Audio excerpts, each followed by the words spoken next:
இளைஞர்களின் வாய்ப்புகளையும் திறனையும் உயர்த்தி வரும் ஸ்டாலின் தொடரட்டும், தமிழ்நாடு வெல்லட்டும்.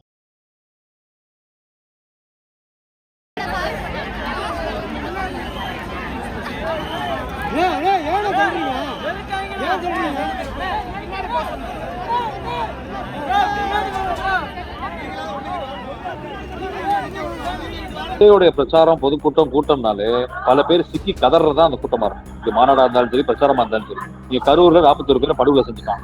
ஏன்னா இதே மாதிரி கூட்ட நெரிசல சிக்கிதான். இப்ப கூட புதுச்சேரியில ஒரு கூட்டம் நடந்துச்சு. அதுல கூட பார்த்தா ஒரு பச்சை குழந்தை சிக்கிருச்சு. இப்போ வந்து இந்த பொண்ணு சிக்கி இருக்கு. இது மாதிரி பல பேர் சிக்குவாங்க. ஏன்னா வந்து அவங்க ஸ்டாம்பீட் கும்பல் புரியுதா உங்களுக்கு. அவங்க ஆர்கனைஸ்டா கேதர் ஆகி அன்ஆர்கனைஸ்டா கலையிறவங்க கிடையாது.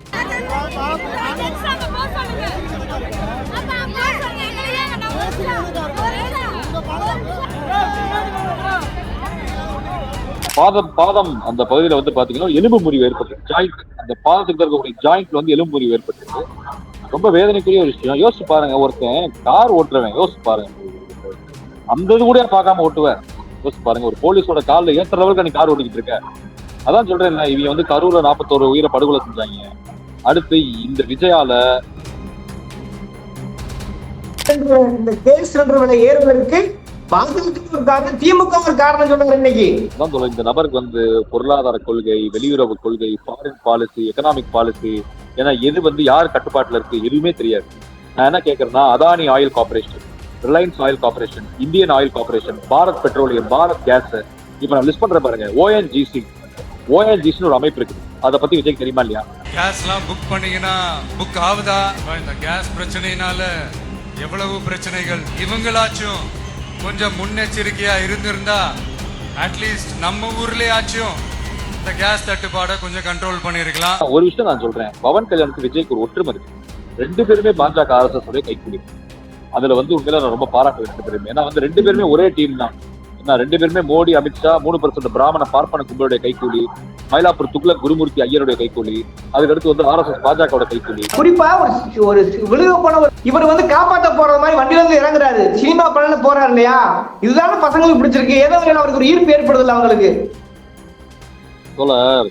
இதெல்லாம் நாங்க வந்து NTR படம், MGR படம், ஏன்னா அதுக்கப்புறம் ராஜ்குமார் படம், மோகன்லால் படம், மம்முட்டி படத்தை நாங்க அதெல்லாம் பார்த்தோம்.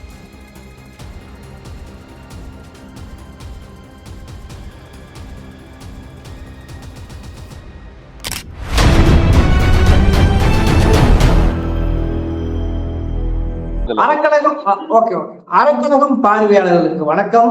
இன்று நாம் சந்திக்கிற அரசியல் ஆளுமை, அரசியல் விமர்சகர், உச்சநீதிமன்ற வழக்கறிஞர் திரு காஸ்ட்ரோ அவர்கள். வணக்கம். வணக்கம்.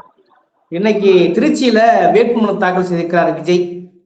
ஆனா அங்க நடந்த சம்பவங்கள் பாத்தீங்கன்னா தொடர்ந்து திமுக தான் எல்லாத்துக்கும் காரணம், கேஸ் விலை ஏறுனது கூட திமுக தான் காரணங்கிற ஒரு குற்றச்சாட்டை முன் வச்சிருக்கிறார். அப்புறம் ஒரு பவுன் தங்கங்கிறது உறுதின்னு இருக்கார். 2500 ஆண்டு முடிவு பண்ணியிருக்கிறார்.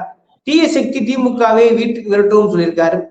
இதற்கிடையே பாத்தீங்கன்னாக்க ஆதவரிச்சுனா கால் வந்து ஒரு போலீசார் மீது மோதி அவருக்கு கால் முறிவு ஏற்பட்டிருக்கிறது. முதற்கட்டமா எப்படி பாக்குறீங்க நீங்க?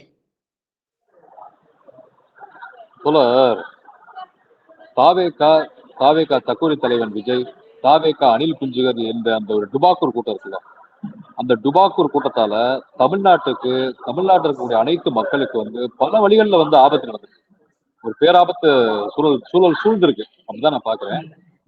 யோசிச்சு பாருங்க, இவங்க வந்து எப்படின்னா எந்த நிகழ்ச்சி, எந்த மாநாடு, எந்த கூட்டம், எந்த பிரச்சாரம் எது நடத்தினாலும் ரத்தக்காவை வாங்காம விட மாட்டாங்க போல. அந்த மாதிரிதான் இருக்கு. ஏன்னா உயிரை பறிக்காம விட மாட்டாங்க போல, மக்களை ஆபத்து தள்ளாம விட மாட்டாங்க போல, ஒரு விபத்தை ஏற்படுத்தாம விட மாட்டாங்கன்றதால ரொம்ப உறுதியா இருக்காங்க தாவேகா அணில் குஞ்சுகள் தக்கூரிகள். அது வந்து அதோட ஒரு இன்னொரு பரிணாமம் தான் வந்து இந்த ஆதவர்ஜுனா போலீஸோட காலில் இருக்கு. அந்த போலீஸ் பாத்தீங்கன்னா துடி துடிச்சு போயிட்டாரு. வேதனையா இருந்துச்சு. அவருடைய ரொம்ப பாவம். அவருடைய எலும்பு முறிவு கூட ஏற்பட்டிருக்கு. அவருடைய பாதம் அந்த பகுதியில வந்து பாத்தீங்கன்னா எலும்பு முறிவு ஏற்பட்டிருக்கு. ஜாயிண்ட், அந்த பாதத்துக்கு இருக்கக்கூடிய ஜாயிண்ட்ல வந்து எலும்பு முறிவு ஏற்பட்டிருக்கு. ரொம்ப வேதனைக்குரிய ஒரு விஷயம். யோசிச்சு பாருங்க, ஒருத்தன் கார் ஓட்டுறவன் யோசிச்சு பாருங்க, அந்த இது கூட பார்க்காம ஓட்டுவேன். யோசிச்சு பாருங்க, ஒரு போலீஸோட காலில் ஏத்துற அளவுக்கு நீ கார் ஓட்டிக்கிட்டு இருக்க. அதான் சொல்றேன், இவங்க வந்து கரூர்ல 41 உயிரை படுகொலை செஞ்சாங்க. அடுத்து இந்த விஜயால விக்கிரவாண்டி மாநாட்டுல இருந்து இப்ப தஞ்சாவூர் அந்த கூட்டம் நடந்துச்சு பாருங்க, அது வரைக்கும் பாத்தீங்கன்னா பல பேர் செத்து போயிட்டாங்க. விஜய் ரசிகர்கள் பல பேர் இறந்து போயிட்டாங்க. அப்படி வந்து விக்னேஷ்னு ஒரு பையன் இப்ப இறந்து போனாரு. அந்த விக்னேஷ் இறந்ததுக்கு அஞ்சலி செலுத்தல, நிவாரணம் கொடுக்கல, இரங்கல் தெரிவிக்கல. அவங்க அப்பா வந்து கதறாரு கவர்மெண்ட் ஆஸ்பத்திரி வாசல்ல இருந்து, விஜய் எங்களுக்கு எதுவுமே செய்ய மாட்டான், தாவேகா எதுவும் செய்ய மாட்டான். என் மகன்கிட்ட சொன்னேன், போகாதடா தாவேகா மாநாட்டுக்கு, விஜய் ரோட்ல விட்டுருவான்னு சொன்னேன், கேட்கவே இல்லை. அந்த பையன் செத்து போனதுக்கு எந்த விதமான ஒரு ஒரு இரங்கல் கூட, அறிக்கை கூட விஜய் விடல. அத வந்து போய் அவங்க அப்பாவை பார்க்கல. அப்ப இதுதான் விஜயோட லட்சணம். ஏன்னா ரசிகனே செத்து போனாலும், எவன் செத்து போனாலும் விஜய் கவலை கிடையாது. விஜய்க்கு தேவை பணம், பதவி, அதிகாரம். இதை தயவு செய்து புரிந்து கொள்ளுங்கள். ஏன்னா விஜய்க்கு வந்து என்ன சொல்றது, நான் ஒரு மரியாதையா அந்த நேர்காணல கொண்டு போகணும்னு பார்க்கிறேன். அவருக்கு வந்து இருக்கக்கூடிய கள்ள தொடர்பு இருக்கக்கூடியவங்க கூட அவருக்கு தேவை. ஏன்னா ஆனா வந்து ரசிகனோ மக்களோ அவருக்கு தேவையே கிடையாது. நான் இதை தயவு செய்து வந்து புரிந்து கொள்ளுங்கள். மனைவிக்கு உண்மையா இல்லாதவர், தந்தைக்கு உண்மையா இல்லாதவர், தாய்க்கு உண்மையா இல்லாதவர், மகனுக்கு உண்மையா இல்லாதவர் மக்களுக்கு எப்படி உண்மையாக இருப்பார்? இதுதான் என்னுடைய கேள்வி. ஏன்னா இப்ப நீங்க இன்னொன்னு பாருங்க, இது வந்து முழுக்க முழுக்க ஒரு கவனக்குறைவு தான். நீங்க வந்து ஆக்சிடென்டலா நடந்துருச்சு, கோயின்சிடென்டலா நடந்துருச்சு, நெக்லிஜென்ஸா நடந்துருச்சு நம்ம சொல்ல முடியாது. ஆக்ட் ஆஃப் காட்ன்ற மாதிரி கூட நம்ம சொல்ல முடியாது. இது முழுக்க முழுக்க இவங்களோட கவனக்குறைவு, இவங்களுடைய தன்மைகளாலதான் நடந்துருக்கு. இது வந்து வீம்புக்கிட்டே தான் பண்றாங்கன்ற மாதிரி தான் தோணுது. அப்படிதான் இருக்கு ஒவ்வொரு விஷயம் பாக்குறப்ப.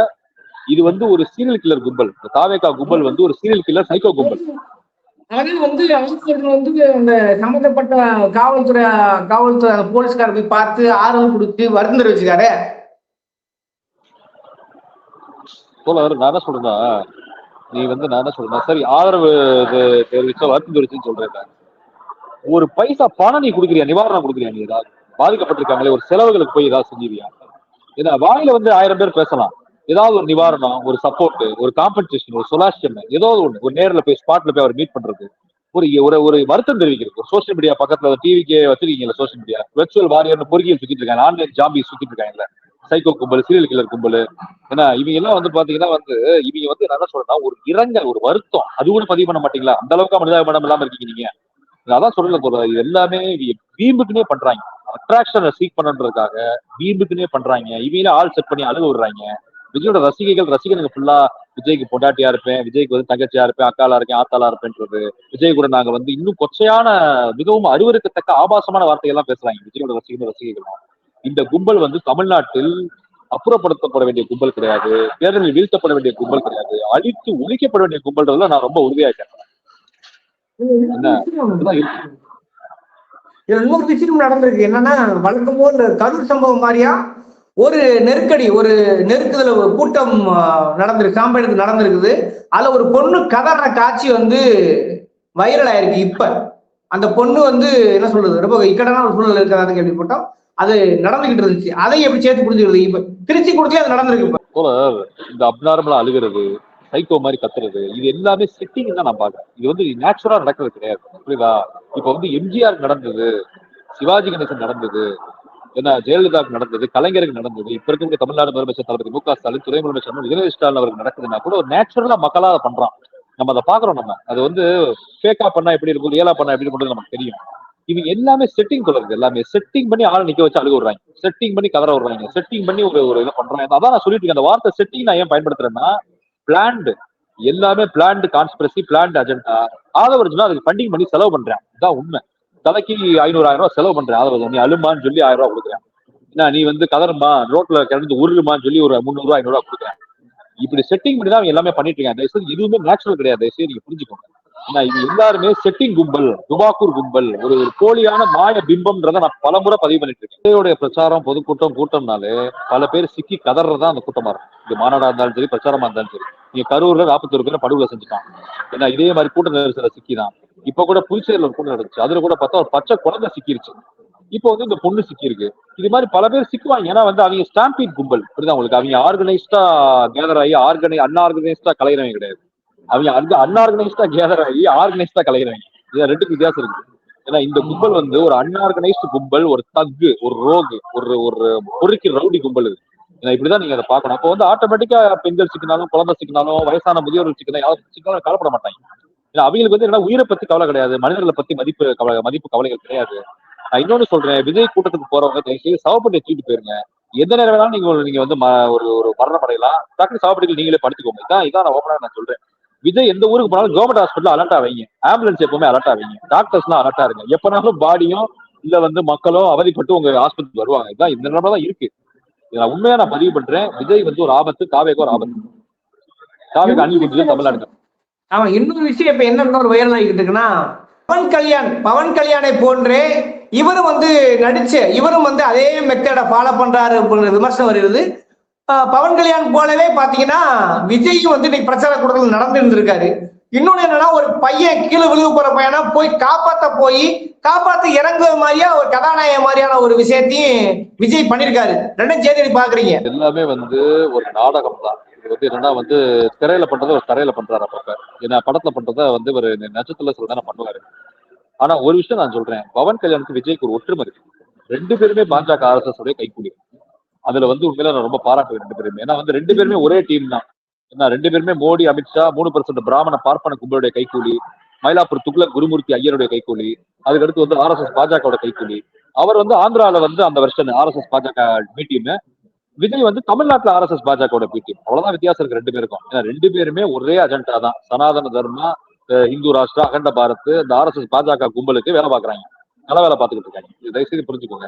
இன்னொரு விஷயம், பவன் கல்யாண் என்ன பண்றாருன்னா, ஆரம்பத்து இடதுசாரி அரசியல், முற்போக்கு அரசியல், அம்பேத்கர், பெரியார், மார்க்ஸ் எல்லாம் பேசி கிடந்தார் பவன் கல்யாண். ஆந்திரால நீங்க பாத்தீங்கன்னா இடதுசாரிகளே பவன் கல்யாண் ஆதரிச்ச வரலாறு இருக்குது ஆந்திர பிரதேசத்துல ஆரம்ப காலத்துல. அவர் நான் சொல்றது 2015 அந்த காலகட்டத்துல இடதுசாரிகள், கம்யூனிஸ்டுகளே பவன் கல்யாண் ஆதரிச்சாங்க. அதெல்லாம் மிகப்பெரிய பிழைன்றதை இப்ப அவங்க உணர்ந்திருக்கிறாங்க ஆந்திரால. ஆனா விஜய் எப்படின்னா, எல்லா தலைவர்களும் எல்லா கருத்துகளையும் எடுத்து போட்டு வச்சுக்கிட்டு RSS பாஜக வேலை பார்ப்பாரு. அதுல ரெண்டு பேருமே ஒரு நாணயத்தின் இரு பக்கங்கள் தான். நம்ம ஒன்னும் ஆச்சரியப்படுறதுக்கு ஒன்றும் கிடையாது. ஆனா நான் இன்னொன்னு புரிஞ்சுக்கோங்க, பாஜக RSS தான் பவன் கல்யாணை பயன்படுத்தி இன்னைக்கு டெபுட்டி சிஎம் வச்சிருக்கு ஆந்திர பிரதேசம். ஏன்னா அதே மாதிரிதான், அதே ஃபார்முலா தான் இங்க அப்ளை பண்றாங்க. இது சிரஞ்சீவி வச்சு அப்ளை பண்ணாங்க. ஒவ்வொரு மாநிலங்களையும் சிரஞ்சீவி வச்சு ட்ரை பண்ணாங்க. ஏன்னா RSS பாஜக ஒவ்வொரு மாநிலத்துக்குரிய நடிகர்கள் அக்ஷய்குமார் வச்சு ட்ரை பண்ணாங்க. அதுக்கடுத்து சுரேஷ் கோபியை வச்சு ட்ரை பண்ணாங்க. சும்மா கிடையாது. கர்நாடகால எத்தனை நடிகர்கள் அவங்க முயற்சி பண்ணாங்க. அடுத்து இப்ப தமிழ்நாட்டுல விஜய் வச்சு இறக்கி விட்டாங்க. ரஜினி ஒர்க் அவுட் ஆகல, கமல்ஹாசன் ஒர்க் அவுட் ஆகல, விஜய் தூக்கி இறக்கி விட்டாங்க. அஜித்தையும் ட்ரை பண்ணாங்க, ஒர்க் அவுட் ஆகல. விஜய் RSS பாஜக பி டீம் என்பதுதான் பவன் கல்யாணோட நம்ம கம்பேர் பண்ணும்போது நம்ம புரிஞ்சுக்கணும். பிரச்சார கூட்டத்துல விஜய் என்ன சொல்லிருக்காருன்னா, பாஜகவும் திமுகவும் கள்ள கூட்டணி, அதிமுகவும் பாஜகவும் நேரடி கூட்டணி, அவ்வளவு வித்தியாசம். நீ திமுகவை நம்பாதீங்க, பாஜகவை நம்பாதீங்கன்னு கொஸ்டின் பண்றாருல, அதை கடந்து போக முடியுமா நீங்க? தோழர், இன்னைக்கு சட்ட போராட்டம், கள போராட்டம், மக்கள் போராட்டம், மக்கள் பிரச்சனைக்கான போராட்டம், நிதி ஒதுக்கீடு செய்யல, ஜிஎஸ்டி பாக்கியை கொடுக்கல, கல்விக்கு நிதி ஒதுக்கல, அதுக்கப்புறம் தமிழ்நாட்டுக்கு, தமிழ் மொழிக்கு, தமிழர்களுக்கு விரோதமான அனைத்து சட்டங்களையும் பாஜக நாடாளுமன்றத்தில் ஏற்றுது. ராஜ்யசபா எம்பிக்களை மதிப்பதில்லை, லோக்சபா எம்பிக்களை மதிப்பதில்லை. தமிழக உரிமைகள் அனைத்திலுமே பாஜக பிரச்சனை பண்றது. மோடி, அமித்ஷா 3% பார்ப்பன கும்பல் பிரச்சனை பண்றாங்க, இடஒதுக்கீட்டுல பிரச்சனை பண்றாங்க, வேலை வாய்ப்புல பிரச்சனை பண்றாங்க, கேஸ் இல்ல, சிலிண்டர் இல்ல, விலைவாசி உயர்வு, அன்எம்ப்ளாய்மெண்ட், அவ்வளவு பிரச்சனைகள் நடந்துட்டு இருக்கு நாட்டுல. ஏன்னா இஸ்லாமிய கிறிஸ்தவர்கள் அடிக்கி நொறுக்கப்படுகிறார்கள்.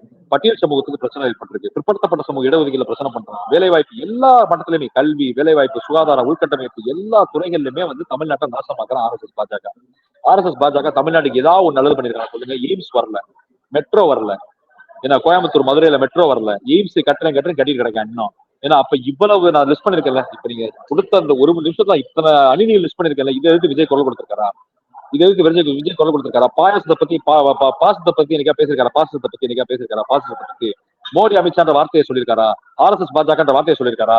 நீ RSS பாஜகவோட கைக்கூலி. உங்க தாவேகா நிர்வாகிகள், தாவேகா அணில் குஞ்சு எல்லாருமே RSS பாஜகவோட ஏஜென்ட்டுகள். ஏன்னா முக்கியமா புஷியானந்த, அருண்ராஜ், ராஜ்மோகன், நிர்மல்குமார் எல்லாருமே பாஜக RSS ஆதவர்ஜன முதற்கொண்டு. ஏன்னா அதுக்கடுத்து நான் உண்மைகளை அமலப்படுத்துறேன், சாட்சியோட தான் அமலப்படுத்திக்கிட்டு இருக்கேன். மயிலாப்பூர் துக்ளக் குருமூர்த்தி ஐயரோட நீங்க தொடர்ந்து இருக்கீங்க RSS காரோட. இதை தயவுசெய்து மறுக்க முடியாது, விஜயாலே மறுக்க முடியாது. கிருஷ்ணாக்கும் ஒரு உள்குத்து வேலை பண்ணிருக்காங்க. ஏன்னா விஜய் இயக்குறதுல பார்ப்பன லாபி இங்க வேலை பார்த்துட்டு இருக்குது. ஏன்னா அதுக்கப்புறம் இன்னொன்னு நான் சொல்றேன், இப்ப நீ இதெல்லாம் எடுத்து பேச மாட்டேன். திமுக திராவிட மாடல் அரசால, தந்தை பெரியாருடைய திராவிட கருத்தியலால தமிழ்நாடு முற்போக்கு பாதையில போயிட்டு இருக்குது. திமுக தான் எல்லாத்துக்கும் ஃபைட் பண்ணிட்டு இருக்கு தமிழ்நாட்டு உரிமைகளுக்கு. முதலமைச்சர் மு க ஸ்டாலின், துணை முதலமைச்சர் உதயநிதி ஸ்டாலின், திமுக அமைச்சர்களும், திமுக எம்பிக்கள் தான் ஃபைட் பண்ணிட்டு இருக்காங்க, திமுக எம்எல்ஏக்களும். அப்ப என்ன பண்றாருன்னா, இவரு பாஜக RSS பத்தி பேச மாட்டாரு, திமுக பத்தி மட்டும் தான் அவர் பேசுவாரு. திமுக மட்டும் தான் தீய சக்தின்னு. விஜய் ஒரு தீய சக்தி, விஜய் ஒரு தூய சக்தி கிடையாது, விஜய் தான் தீய சக்தினே பொறுத்தவரை. அப்ப நீ தமிழ்நாட்டை பாதுகாக்கக்கூடிய திராவிட கருத்தியலையும், தந்தை பெரியாருடைய திராவிட முன்னேற்ற கழகத்தையும், திகா, அப்புறம் திராவிட அந்த சித்தாந்தத்தை திராவிட மாடலை நீ அடிச்சு நொறுக்கிறியே. RSS பாஜக சனாதன சங் பரிவார் மாடலை பத்தி, ஜாதிவெறி மதவெறி மாடலை பத்தி நீ ஏதாவது ஒண்ணு பேசுறியா? அவன் எழுத்து நீ பேசுறியா? அந்த வார்த்தை உன் வாயில வருதா? இஸ்லாமியர்கள் மேல் தாக்குதல் நடத்துறான், கண்டிச்சியா? கிறிஸ்தவர்கள் மீது தாக்குதல் நடத்துறான், கண்டிச்சியா? சிறுபான்மையின மக்கள் அசுறுத்தப்படுறாங்க, இந்தியா முழுக்க, கண்டிக்கிறியா? பட்டியல் சமூக ஆணவ படுகொலை, ஜாதிவெறி படுகொலை தமிழ்நாடு முழுக்க நடக்குது. யாரு தூண்டுதலால? RSS பாஜக சங் பரிவார் தூண்டுதல். RSS உள்ளடி வேலை பார்க்கறான். உன் நிலைப்பாடு என்ன? திருப்பரங்குன்றத்தோட நிலைப்பாடு என்ன சொல்லு? திருப்பரங்குன்றத்தோட நிலைப்பாடு என்ன? நீ இஸ்லாமியருக்கு ஆதரவா நின்னி அந்த இடத்துல திருப்பரங்குன்றத்துல? ஏன்னா அப்ப நீ தமிழ்நாட்டுல இவ்வளவு பிரச்சனை RSS பாஜக பண்ணிட்டு இருக்கான். நீதிமன்றத்துல எவ்வளவு நடந்துட்டு இருக்கு, ஊக்கத்து வேலை நடந்துட்டு இருக்கு நமக்கு தெரியும். அப்ப அதை பத்தி நீ கண்டிக்கிறியா? தமிழ் மொழி எவ்வளவு அச்சுறுத்துறான், தமிழ் மொழிக்கு நிதி ஒதுக்கீடு பண்ண மாட்டான், தமிழ் மொழிக்கு சமஸ்கிருதத்துக்கு அதிகமா ஒதுக்கீடு பண்றான். இதை பத்தி விஜயோட நிலைப்பாடு என்ன? பார்ப்பன ஆதிக்கத்தை பத்தி விஜய் நிலைப்பாடு என்ன? ஈரான் போர் நடந்துட்டு இருக்குது. நரேந்திர மோடி இஸ்ரேலோட பெஞ்சமின் நெட்டானியோட அப்பான்னு சொல்றாரு போய் பெஞ்சமின் நெட்டானியோ. அதான் ஈரான் தூக்கி போட்டு அடிக்கிறான் உனைய. ஏன்னா ஹர்மூசா ஸ்ட்ரைட்டை லாக் பண்ணிருக்கான். கேஸ் சிலிண்டர் வரமாட்டேது, பெட்ரோல் டீசல் தட்டுப்பாடு ஏற்பட போகுது. அதை பத்தி நரேந்திர மோடி அரசுடைய கவனக்குறைவால தான் இன்னைக்கு நம்ம கேஸ் சிலிண்டர் தட்டுப்பாடு, டீ கடைகள் மூடப்படுது, ஹோட்டல் மூடப்படுது. இன்னைக்கு டீசல் பெட்ரோல் நமக்கு இல்ல. அது விஜய் எடுத்து பேசுறாரு. விஜய் எதை பத்தி விஜய் பேச மாட்டாரு. அவர் என்ன சொல்றாரு, கேஸ் சிலிண்டர் விலை ஏறுவதற்கு பாஜக ஒரு காரணம், திமுக ஒரு காரணம் சொல்றாரு இன்னைக்கு. அதான் சொல்ல, இந்த நபருக்கு பொருளாதார கொள்கை, வெளியுறவு கொள்கை, ஃபாரின் பாலிசி, எக்கனாமிக் பாலிசி, ஏன்னா எது யார் கட்டுப்பாட்டுல இருக்கு எதுவுமே தெரியாது. நான் என்ன கேட்கறேன்னா, Adani oil corporation, Reliance oil corporation, Indian oil corporation, Bharat petroleum, Bharat gas, இப்ப நான் லிஸ்ட் பண்றேன் பாருங்க. ஓஎன்ஜிசின்னு ஒரு அமைப்பு இருக்குது. அதை பத்தி விஜய்க்கு தெரியுமா இல்லையா? ஓஎன்ஜிசி யார் கட்டுப்பாட்டுல இருக்கு சொல்லுங்க? இந்தியன் ஆயில் கார்பரேஷன் யார் கட்டுப்பாடு? இந்தியன் ஆயில் யார் கட்டுப்பாட்டுல இருக்கு? நவாரான்னு ஒரு கம்பெனி இருக்கு, தெரியுமா உங்களுக்கு? ரிலையன்ஸ் உடைய, அம்பானியுடைய நவாரா அப்படின்னு ஒரு பெட்ரோல் இது இருக்கு, ஒரு இது இருக்கு, ஒரு பூத் இருக்கு, பெட்ரோல் பங்க். அதெல்லாம் யார் கட்டுப்பாட்டுல இருக்கு? அதானி அம்பானி கட்டுப்பாட்டுல இருக்கு. அதானி அம்பானிக்கு ஏன் பெட்ரோல் ஆயில் வரல? ஏன் க்ரூட் ஆயில் வரல? ஏன் ரஷ்யால இருந்து ஆயில் வாங்க முடியல? ட்ரம்ப் ஏன் மோடியை கட்டுப்படுத்துறாரு? ரஷ்யால இருந்து என்ன வாங்க ஒரு 30 நாள் பர்மிஷன் கொடுக்குறேன்னு சொல்றாரு, என்ன வாங்காதன்னு சொல்றாரு? ட்ரம்ப் தான் இந்தியாவில் எல்லாத்தையும் முடிவெடுக்கிறாரு. எக்கனாமிக் பாலிசி, பினான்சியல் பாலிசி, எல்லா பாலிசியும். இந்தியா யூஎஸ் ட்ரேடிங் யார் போட்டா? ட்ரம்ப் தானே மிரட்டி போட்டாரு. எஃப்சின் ஃபைல்ஸ் தானே மோடியை மிரட்டினாங்க. இதை பத்தி எல்லாம் விஜய் தெரியுமா? இன்னைக்கு கேஸ் கிடைக்காது, பெட்ரோல் டீசல் விலையேற போறது எல்லாத்துக்கும் காரணமே மோடி, ஜெய்சங்கர், நிர்மலா சீதாராமன், ஒன்றிய மத்திய பாஜக பாசிச அரசு, RSS பாஜக தான் காரணம். இந்த எதுவுமே தெரியாம ஹர்மூசா ஸ்ட்ரைட்னு ஒரு ஸ்ட்ரைட் இருக்குது ஈரான் பக்கத்துல. அதை மட்டும் விஜய் வாயில சொல்லிட்டாருன்னா, நான் வளர்க்குற தொழிலை விட்டு வெளியே போயிடுறேன், இந்தியா விட்டு வெளியே போயிடுறேன், தமிழ்நாட்டு விட்டு நான் வெளியே போயிடுறேன், அரசியல் இனிமேல் பேச மாட்டேன். எதுவுமே விஜய்க்கு தெரியாது தொடர். வெளியுறவு கொள்கை, எக்கனாமிக் பாலிசி, பினான்ஸ் பாலிசி எதுவும் தெரியாது. ஆயில் பாலிசி கூட விஜய்க்கு தெரியாது. விஜய்க்கு தெரிஞ்சது எல்லாமே பாத்தீங்கன்னா, திமுகவை வேட்டை நாய் மாதிரி கவ்வனும் கடிக்கணும், திராவிட மாடலை ஒழிக்கணும், தந்தை பெரியாரோட திராவிட கருத்தியலை ஒழிக்கணும், முதலமைச்சர் மு க ஸ்டாலின், துணை முதலமைச்சர் உதயநிதி ஸ்டாலினை கடிக்கணும், வேட்டை நாய் மாதிரி கடிக்கணும். இதுதான் இந்த நபருக்கு இருக்கக்கூடிய ஒரே கொள்கை. இதை இப்ப நீங்க புரிஞ்சுக்கோங்க. இப்ப எப்படிப்பட்ட ஒண்ணுமே தெரியாத நபர் அவர். குறிப்பா ஒரு விழுக போன ஒரு சிறுவனை இவர் காப்பாற்ற போறது மாதிரி வண்டியில இருந்து இறங்குறாரு, சினிமா பண்ண போறாரு இல்லையா? இதுதான பசங்களுக்கு பிடிச்சிருக்கு. ஏதோ அவருக்கு ஒரு ஈர்ப்பு ஏற்படுது இல்லை அவங்களுக்கு. இதெல்லாம் நாங்க NTR படம், MGR படம், ஏன்னா அதுக்கப்புறம் ராஜ்குமார் படம், மோகன்லால் படம், மம்முட்டி படத்தை நாங்க அதெல்லாம் பார்த்துட்டோம். ஏன்னா அமிதாப் பச்சன் படம், ரஜினி படம், கமல் படத்துல இதெல்லாம் நாங்க பார்த்துட்டோம். இந்த சிவாஜி படத்துல பார்த்துட்டோம். இது இந்த உருட்டெல்லாம் எங்களுக்கு வேண்டாம். ஏன்னா எனக்கு நீ கருத்தியல், தத்துவம், கொள்கை, கோட்பாடு, களப்பணி, மக்கள் பிரச்சனைகள், போராட்டம், ஆட்சி அதிகாரம், எலெக்ஷன் மேனிபெஸ்டோ, நீ மக்களுக்கு என்ன செய்ய போற, வெல்ஃபேர் ஸ்கீம் என்ன பண்ண போற, உன் பொருளாதார கொள்கை என்ன, தத்துவ கொள்கை என்ன, மக்களுக்கு செய்ய போற நலத்திட்ட கொள்கை என்ன, இந்த நாட்டுக்கு நீ என்ன செய்ய போறதை மட்டும் நீ பேசு. இந்த கார்ல ஜம்ப் பண்ணி போய் குழந்தைய காப்பாத்துறது, கீழே விழுந்தவங்களை போய் நீ போய் என்கொயரி பண்ணலாம் பண்ணாத. உன் ரசிகன் செத்து போனதுக்கே நீ ஆஸ்பத்திரிக்கு போகல, ஒரு ரசிகன் செத்து போனதுக்கே நீ பணம் கொடுக்கல, ஒரு ரசிகன் செத்து போனதுக்கு நீ இரங்கல் தெரிவிக்கல. ஒண்ணு இல்ல, மிகப்பெரிய தமிழ் இனத்துடைய போராளி, சமகால போராளி, தமிழ் மொழிக்காக உயிரை கொடுத்த சிவதிலீபன் மறைவுக்கு நீ ஏன் அஞ்சலி செலுத்தல? நீ ஏன் அந்த மறைவுக்கு வரல? சென்னையில தானே இருந்தேன்னு நாங்கெல்லாம் போயிருந்தோம்ல, நீ ஏன் வரல? அந்த அஞ்சலிக்கு ஏன் வரல? எவ்வளவு பெரிய ஒப்பற்ற போராளி, தமிழ் மொழிக்காக பார்க் ஸ்டேஷன்ல ரயில் முன் பாஞ்சு உயிரை கொடுத்தாரு. அதுக்கு அந்த அஞ்சலி செலுத்தியா? அந்த சிவதிலீபன் அஞ்சலி செலுத்தியா? நல்லக்கண்ணு ஐயாவுடைய மறைவுக்கு விஜய் சரக்கையும் கஞ்சாவையும் போதையும் போட்டு தான் வந்தாரு. எங்க CPI பால நிலத்துக்கு மறந்துடாதீங்க செய்து நக்கீரன் கோபால் ஆதாரத்தோட அமலப்படுத்திருக்காரு. நக்கீரன் எடுத்து பாருங்க அந்த வீடியோ. என்ன அப்ப என்னன்னா, நீ எவ்வளவு பெரிய ஒரு தமிழ்ன துரோகி, நீ எல்லாம் தலைவனா? நான் கேட்கிறேன். நல்லக்கண்ணையா மறைவு, ஒரு ஒப்பற்ற தமிழ்ன போராளியோட மறைவுக்கு அஞ்சலி செலுத்த வர்றவன் சரக்க போட்டு கஞ்சா பண்ண பக்கம் சரக்கு கஞ்சாவா அடிச்சிருக்கு ஐயாவோட அஞ்சலி இந்த நபர் வரும்போது. அப்ப இதை நான் எங்க போய் சொல்றது? நீங்க சொல்லுங்க. நீங்க உண்மைதான் நம்ம பேசிக்கிட்டு இருக்கோம். பாருங்க இந்த நபர் தோழர், அந்த நபரோட தரம் அவ்வளவுதான். புரிஞ்சுக்கோங்க. இன்னொன்னு புரிஞ்சுக்கோங்க தோழர், எல்லாருமே பிரச்சாரத்தை எப்ப ஸ்டார்ட் பண்றாங்க? காலைல 9 மணிக்கு ஸ்டார்ட் பண்ணி 1 மணிக்கு முடிக்கிறான். அடுத்து 4 மணிக்கு ஸ்டார்ட் பண்ணி 10 மணிக்கு முடிக்கிறான். ஏன்னா இந்த நபர் மட்டும் பாத்தீங்கன்னா உச்சி வெயில தான் ஸ்டார்ட் பண்ணுவார். 1 மணிக்கு ஸ்டார்ட் பண்ணி 4 மணிக்கு முடிப்பாரு. ஏன்னா 6 மணிக்குள்ள பனையர் பங்களாக்குள்ள போய் படுத்துறோம். இந்த நபரோட தன்மைகளை பாருங்க. அவன் 1 மணி 4 மணிக்கு வெளியே போக முடியல, வெயில செத்து போன பல பேர் ஸ்ட்ரோக் ஆகிறான். ஏன்னா அப்ப இந்த நபர் பிளான் பண்ணி மக்களை பத்தி அக்கறை இல்லாம 1 மணில இருந்து 4 மணி தான் போறாரு கூட்டத்துக்கு. ஏன்னா காலையில 8, 9 மணிக்கு வீட்டுல இருந்து கிளம்புனா 1 மணி 4 மணி ஆயிருக்கு கூட்டத்துக்கு போகிறாரு. அப்ப மக்களை பத்தி ஒரு அக்கறை கிடையாது தோழர். மக்களை பத்தி தமிழ்நாட்டை பத்தி அவருக்கு எந்த கவலையும் கிடையாது நபருக்கு. தயவுசெய்து இதை புரிஞ்சுக்கும். இவர் தமிழ்நாட்டில் வீழ்த்தப்பட வேண்டியவர் தாவேகாவும் விஜயும் தாவேகா அணில் குஞ்சுகள். தயவுசெய்து தமிழ்நாட்டு மக்கள் புரிந்து கொண்டு இந்த தேர்தலில் தயவுசெய்து தாவேகாவை அணில் குஞ்சையும் தாவேகா தக்க தலைமை விஜயையும் வீழ்த்தீர்கள். தயவுசெய்து ஜெயிக்க வச்சுறாங்க ஒரு தொகுதி கூட. தமிழ்நாட்டின் பாதுகாப்பு. ஓகே, உங்க விமர்சனங்களை அப்படியே மக்கள் மனதிற்கு விட்டு விடுங்க. இந்த விவாத சூழல் அறக்கலத்துக்கு நேரம் ஒதுக்கியது மன்னித்தார்.